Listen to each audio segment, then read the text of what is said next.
Heading into Saturday night's action, the Kansas City Royals had plenty of problems. They were 3-9 on, having lost 4 consecutive games as they sat in the bottom of the American League Central.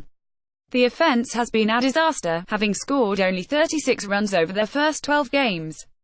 Unsurprisingly, they rank dead last with 4 homers, only one more than Shohei Ohtani has hit on. The Royals' bullpen, which had been such a strength during their postseason runs, has been a train wreck. Lane Boyer and Brandon Maurer, in particular, have been a disaster, allowing 26 base runners and 18 runs in the 9 combined innings. Maurer's horrific start to the year has already led to his banishment to Omaha, with other moves likely to follow. However, for all the finger-pointing that can be done around the Royals clubhouse, the starting rotation has fared relatively well. Even though Danny Duffy has struggled at the start of the year, the Royals starters had a combined 3.04 ERA, 4th best in baseball. Their 1.16 whip and .219 batting average against a 7th in the majors. More from Call to the pen. It is easy to see why that would be the case.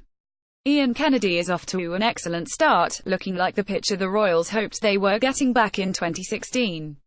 Jakob Junis has been a revelation in the early going, allowing just 7 base runners in his first 14 innings. Even Jason Hammel has been decent in his first 2 outings, keeping Kansas City in the game.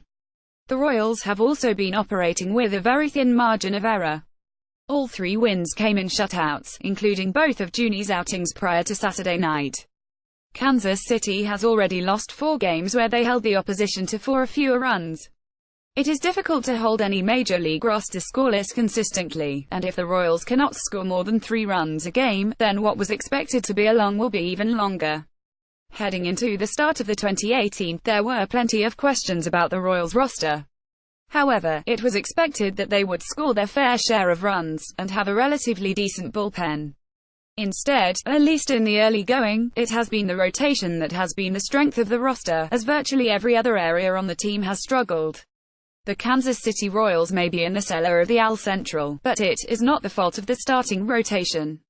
Instead, the rotation is being let down by the rest of the roster.